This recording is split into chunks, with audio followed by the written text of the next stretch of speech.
Hey, welcome back to the Ping Pong Flick Show. My name is Chris Wong. What another amazing morning. I swear, if this keeps up, I'm going to blow up. But, of course, Zack Snyder posts a new thing on Vero today. A little more nugget into Cyborg's background, Cyborg's story for the Justice League Snyder cut that we never got.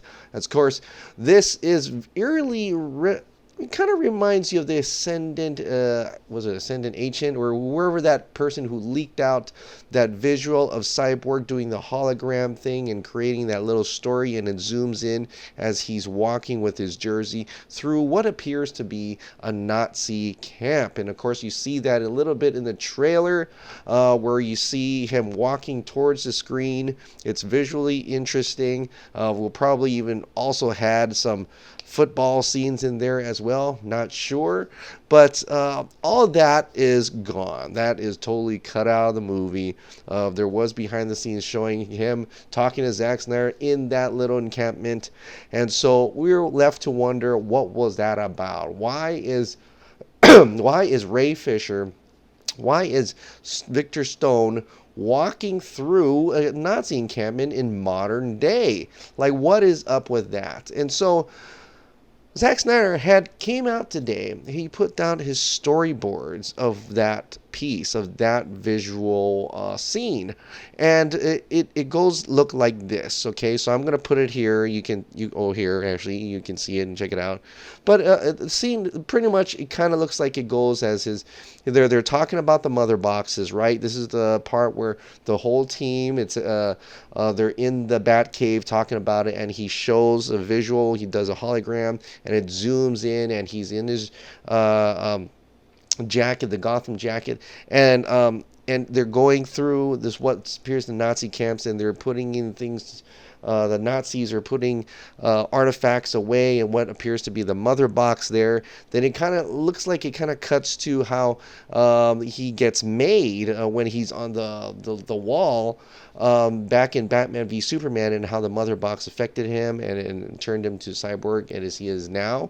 So that's all really cool and visually interesting. So he puts himself, like how Zack Snyder explains it right here. It says, Victor explains how the mother box got found. Apparently, the Nazis had it near the end of the Second World War. Victor puts himself in the narrative up to his own creation. So a lot of people may be thinking that's connecting to Wonder Woman. Wonder Woman was World War I, but they had a secret mission towards the end, which could have gone into World War II in trying to find the mother box, and that's how this gets involved in that respect. Whether we'll ever see that, we won't know. But that's how it got from that point. And it's kind of cool to see that little connection between the past and now. Him putting himself in the narrative, that is really cool. That would have been visually something. Can you imagine just zooming in on how that Ascendant Agent, which I cannot play here because, last time I tried doing something like that, it gets taken down. But it pulls in, and then you see him walking, and he's walking through. How powerful is that? To see a black guy confidently just walking through what you see, a white supremacist, a Nazi encampment, that would be really cool. And just knowing how visually interesting and visually artistic Zack Snyder would have done it. It would have molded into the creation of Cyborg, and probably molded into him in the football field and the accident, and just interesting usage of the hologram, usage of visual techniques to make the story of Cyborg much more compelling, and actually puts you through a little ride, if you will. And that is so cool. That's a shame that we never got that, and they decided to take that out. What would have been a really powerful and great image added to the fact that they're in that Batcave talking about the mother boxes, right? I think it would have been a very interesting and superbly powerful and sends quite a message about Nazis in general. I mean, it was probably a little bit kind of undertold symbolism in terms of way the layers that Zack Snyder likes to put within his films, and you can actually see that throughout. But no, they went with a simpler. He just talks about it real quick, and it gets right to what they're planning. And so that's a shame that we never got to see that, and I'm quite happy that Zack Snyder was able to share the storyboard to see how it was supposed to have been, what's supposed to be. Is he going to share any more? I truly, truly hope so, because I would love to see a lot more of what could have, what should have been, what could have been, until it wasn't, right? I'm not sure if it's anything gonna do with the release of Snyder Cut or not. I don't know if what he's teasing here is to the point that there's something big coming. I truly hope so. A lot of people feel they do. A lot of people are releasing information saying that there is something going on and such. Lord Paulo, I'm looking at you. It'll be interesting if you put a comment down below in this video, and I'll really looking forward to see what you have to say. But there's a lot of saying. Even today, Daniel RPK was talking about how he's excited because it seems like Walter Hamada is doing some great work.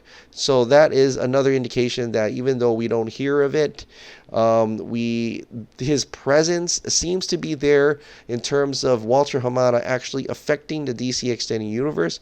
What is he doing there? How is he really affecting it? And what will happen from here on forward? There's even talk that Ben Affleck is better working with Walter Hamada, so that is interesting in itself.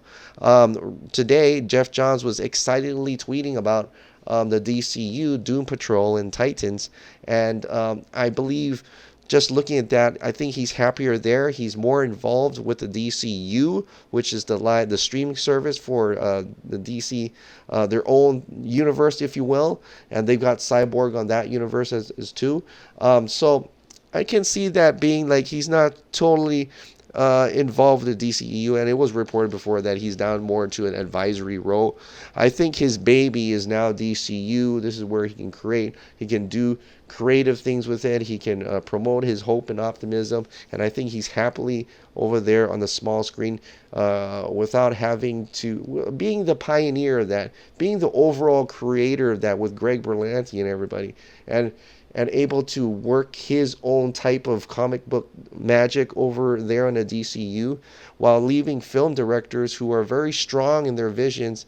And I think Walter Hamada is very appealed. He's very, wants more of that, wants to have those directors be able to complete his vision without putting a stronghold on them, without trying to, make them do what they don't want to do, or trying to get people style and visual styles to be similar for the other movies. So I think even though it's a cinematic, in a way, universe, I think each movie is going to have its own feel to it, its own style to it.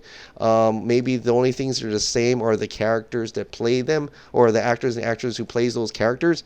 And so that is interesting to see, and we won't see light effects until later, like 3 or 4 years down a row, until we actually kind of get the feel of it. Or, I'm still hoping for San Diego Comic-Con, where we get an idea of what they're actually trying to do. We get an idea if Walter Hamada is actually altering this DCEU. How is he altering this DCEU? Is he more on the side of what Zack Snyder was trying to do, or more on the side of what Geoff Johns and John Burks was trying to do, or is he doing his own thing, and then we'll just have to see what's going on from there. I know there was an interview with Henry Cavill, and he had spoken some interesting things. He did have it seems like he had some dismay with Justice League in terms of the quality of Justice League. And he even says lessons have learned. There are talks about Superman. There's things happening in the studio that they're trying to get over. So it all sounds cool and it all sounds great, and I can't wait to see more and more news about that. Whether or not that involves the Snyder Cut remains to be seen. It really remains to be seen. But like Sam has said before, that he had mentioned that the director's cut, is supposed to come out this year, but nobody's talking about it. The studio is not actively promoting it, but it is coming out this year, so it could be a thing that they're not going to actively promote a director's cut. Maybe because they still want to sell that copy in the stores for now. But is that the same thing as the Zack Snyder cut, director's cut? I don't know. I'm still hoping out, crossing my fingers. Apollo really says that it's going to be really released in theaters. I really want to hope that. I really want to believe in that. But it's going to take a little bit more. So that's pretty much it for today's content video. And I just want to reiterate that by the time you watch this, it'll probably be your time zone period to do the hashtag release the Snyder Cut shout out by Vinaldo7, and please do that. I mean, if you really want to, if you believe in the Snyder Cut, there is no real harm in just tweeting out, Instagramming, Facebooking an image, a GIF, whatever, of a part that's been cut from the Justice League that you like, from the Justice League trailers, or something that you've seen that was not in the movie and you want to see that.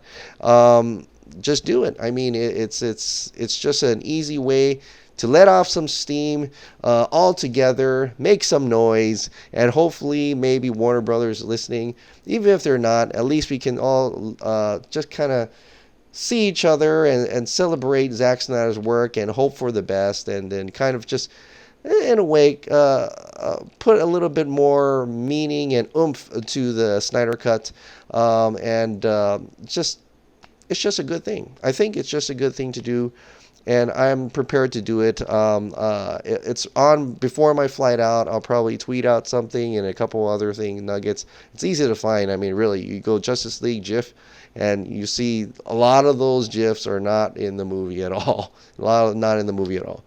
All right, guys. Well, that's about it. Thank you so much for subscribing. Thank you so much for watching. I'll see you next time.